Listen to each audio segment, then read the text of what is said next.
দাসপুর ২ ব্লকের আয়োজনে আজ ১০ দিবসীয় সংস্কৃত সম্ভাষণ শিবিরে অন্তিম দিবস। এই অন্তিম দিবসে ১০ নম্বর পলাশপাই গ্রাম পঞ্চায়েতের প্রধান দিব্যেন্দু চক্রবর্তী,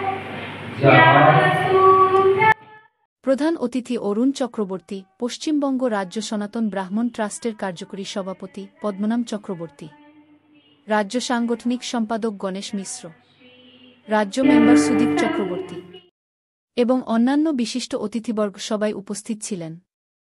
আজ আমাদের এই অনুষ্ঠানে নাটক, গান, ফোনে কথোপকথন এবং গীতার শ্লোক ও অতিথিবর্গের বক্তব্য এই নিয়ে আজকের অনুষ্ঠান সুন্দরভাবে সুসম্পন্ন হল।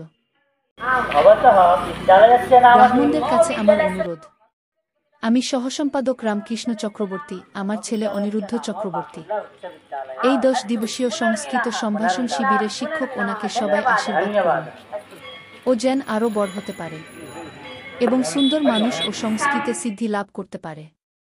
সবাইকে আমার দণ্ডবত প্রণাম। শুভরাত্রি।